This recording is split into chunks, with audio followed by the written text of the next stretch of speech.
Shalom, welcome to our daily class in Rebbe Nachman on Patreon.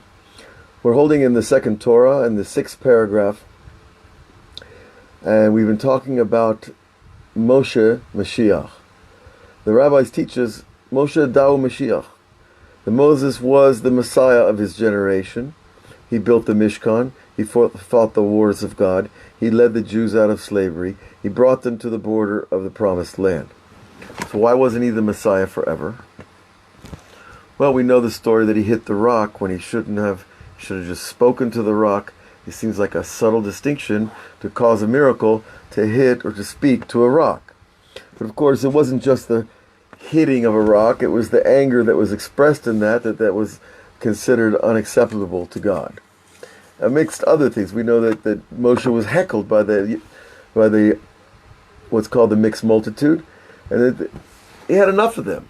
And you can't blame him too much, after everything he did.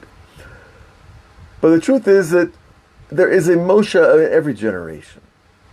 And that Moshe is the Mashiach of that generation. And so that even though Moses didn't get in the land, his soul keeps coming back. And this is a soul that was created in the beginning of time. Now it's a soul that can enter someone and leave them. It's a soul that can come back several generations in a row or skip several generations. It's not a soul that you become. It's not a soul that you sign up for. It is something that God created special in humanity, and that when the rabbis say that Moses is Mashiach, he's talking about in every generation. The Tzaddik Ador, the greatest man of the generation, who sits at the point of the pyramid of the generation. He's the faucet that the life force flows through into the rest of the nation and even into the rest of creation. We don't realize that human beings pull godly energy into the physical realm before it ever gets to a blade of grass, before it ever gets to an elephant, before it gets to the planets and the constellations. The life force comes from God through man and then into the world. Because man is the paradigm that takes the infinite light and splits it into structure. And Moses is that guy. He's the ultimate paradigm of the structure. And so once the infinite light comes through Moses, then it goes out into all the other souls and all the other nations and all the other places on the planet, and the pattern keeps getting repeated over and over and over. Now this is something that it takes a little bit of faith to believe in it. But, if you've ever worked in plastics and molding, you can understand.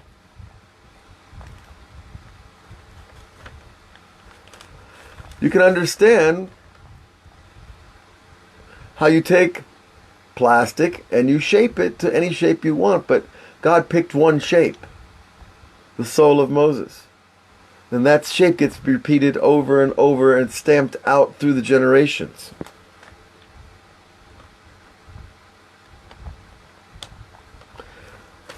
Okay. When we understand that, we can see why it needs to be so, why it's important. Because not everybody can do the avoda that Moses did. That's not much of a new idea, right? But some people are good at prayer. Some people are good at learning. Some people are good at leadership. Some people are good at delegating responsibility. Some people play music very well. Some people are good in politics and in, I guess you would call it, negotiations and diplomacy. I don't know how much is left of that, right? But Moses had all of those things in his soul. So he was like the peak of all these different qualities from the tree of life. And so God brought him back in the soul of Rabbi Shimon Bar Yochai. And God brought him back in the soul of Rabbi Yitzhak Luria, the Arizal. Some say that he was brought back in other souls as well. I can't really give you an authoritative opinion on all the different people that they said were such. But there is agreement about certain people. Now, how does that help us with the rest of this Torah?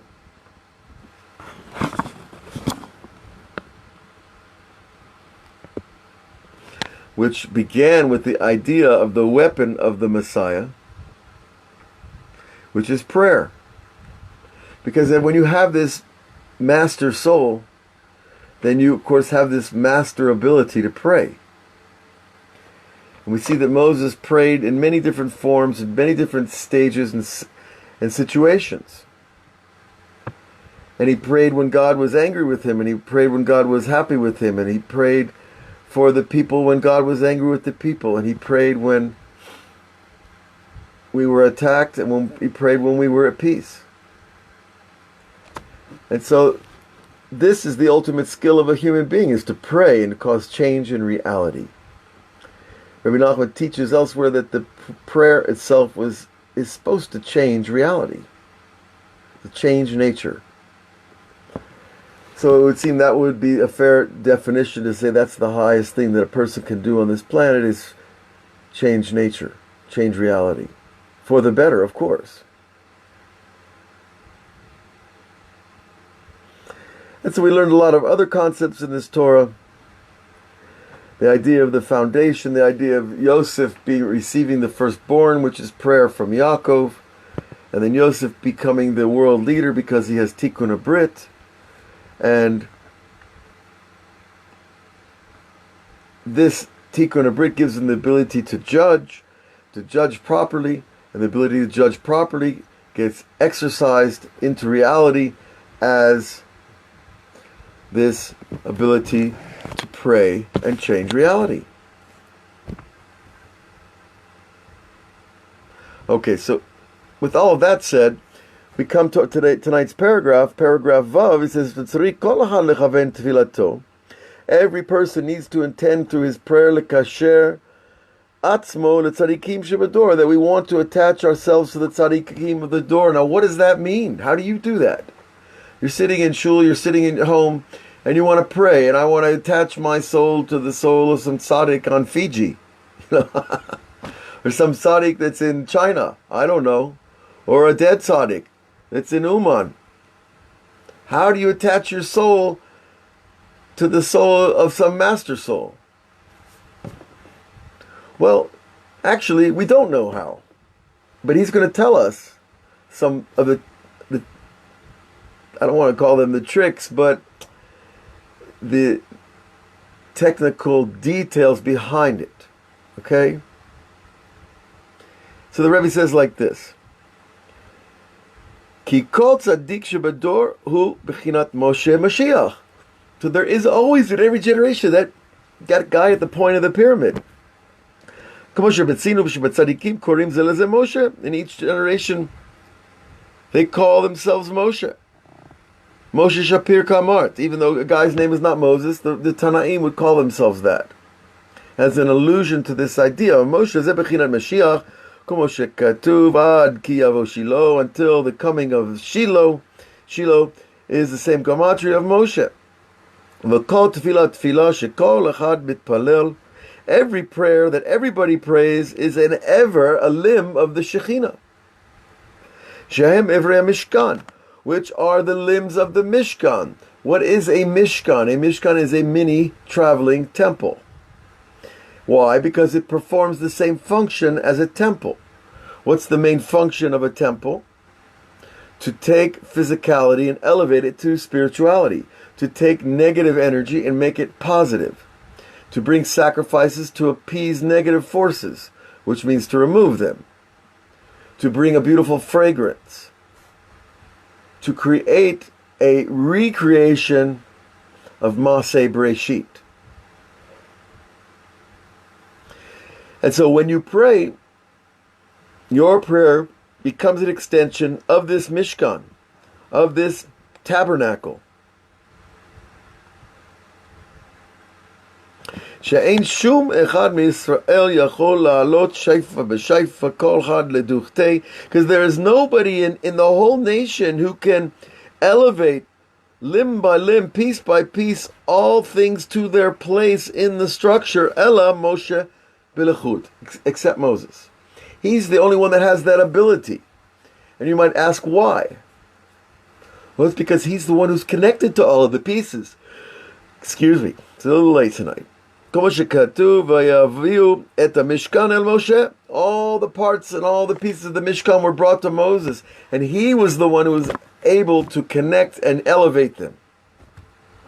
Now, it's pretty outrageous science fiction thing, but it doesn't mean it's really fiction. But there's a midrash that says that all the people that were building all the parts of the Mishkan, the poles, the beams, the sockets, the curtains, brought all the parts to Moses, laid them down on the ground, and the midrash says like this. Now, if this isn't frightening, I don't know what is. It says that Moses reached down. He just bent over and touched one of the parts of the Mishkan, and the whole thing came together and rose up. Now, that sounds like as science fiction as it gets, until you understand that Moses is at that level to unify all the parts and all the pieces. And of course, in the case of the that was his job. To unify 3.2 million people and get them out of Egypt, walking peacefully in the desert together, that's a big achievement. Most people can't get their family out the door to a restaurant without a balagan. Right? So Moses had this power to unify the pieces, and the whole Mishkan just stood up. Now, I don't think there's a bigger miracle out there. Okay. And there's only one in the generation.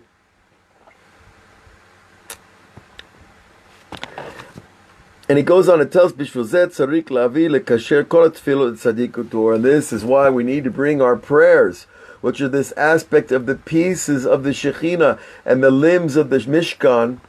Everybody has to bring their piece to the tzaddik, their prayer. Now, that does not mean we pray to the tzaddik, God forbid. What it means is I have the tzaddik in mind while I'm praying to God.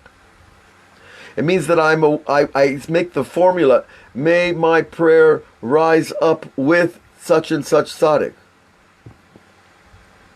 May my prayer attach to your prayer, and they'll both go up together. That's the nature of spiritual energy. The spiritual energy is designed to join up together and create a critical mass.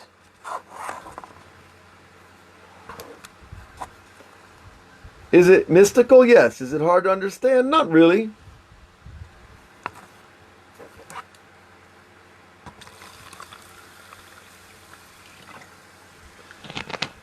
But we have to have a little bit of imagination to kind of see it in our mind's eye.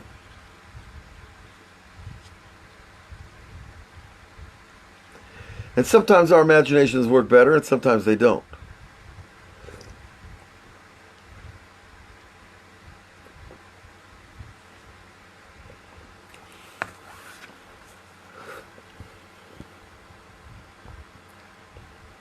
So how do we do it?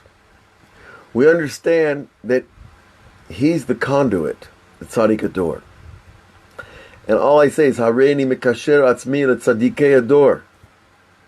Ve'tefila hazeh kasher lekol tefilot shekol tzadikim ador. You're simply aiming the energy of your prayer to the collective.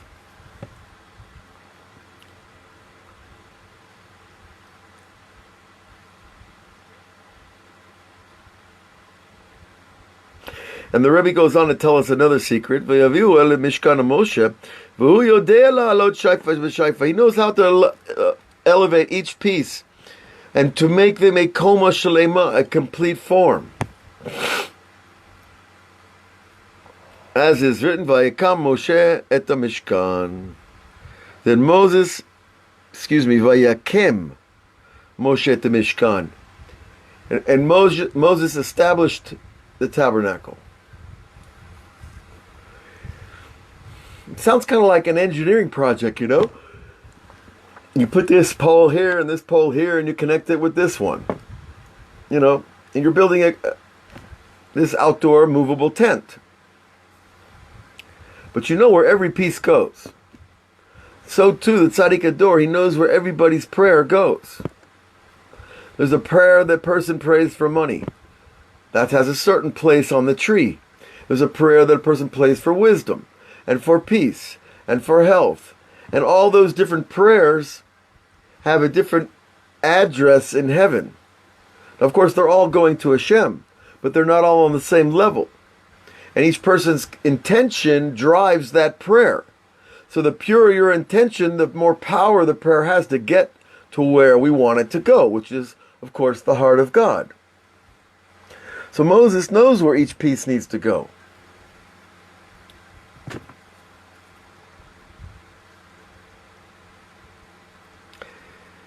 So this idea,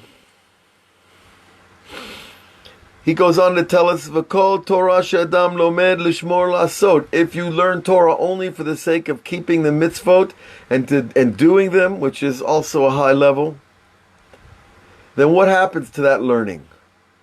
Well, the power of that learning, kol ha'otiot hem nitzutzei neshamot. All the letters of the learning become vessels for the sparks of souls. How does that happen? Isn't that mystical enough for us?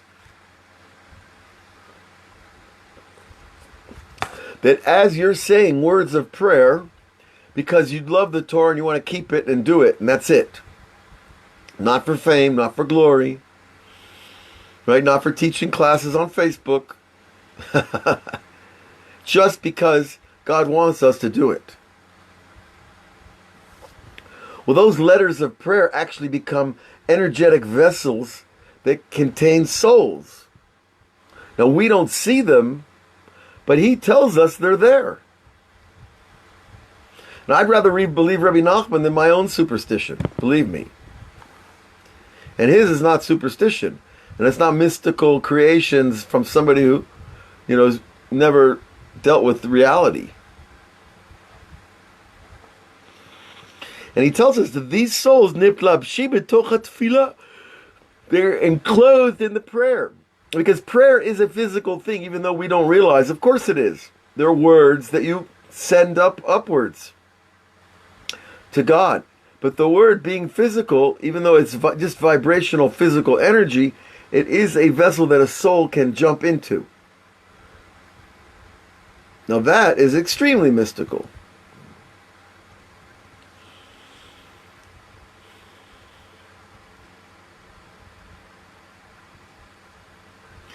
It reminds me of this phrase, to jump a ride. The soul needs a vehicle to go to a higher level. This type of prayer provides it. And then, once the soul jumps into that level of prayer, it moves into this level we call pregnancy, which literally, of course, means about to give birth with new energy and new soul power. As it is brought in the book of Gilgulim, reincarnation, shekol neshamot ba'im betoch hamalchut b'chinat ibur, that all souls end up in the power of Malchut, which is the bottom of the tree of life, and from there they enter the world.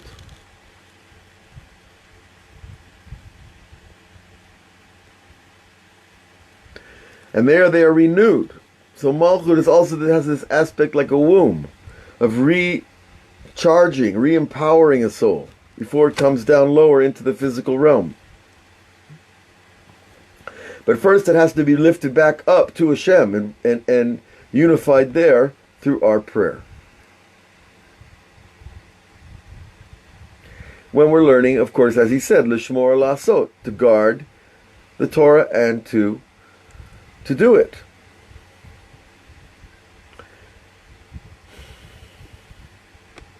And he tells us another aspect of it. V'zeu hashamayim mesaprim kavod el. that the heavens declare, they tell of the glory of God. So what the Rebbe does, he takes that metaphor of telling, like if you look at the beautiful afternoon sunset, you feel a sense of glory. If you're a little bit religious, you might say that's the glory of God in that sunset. However,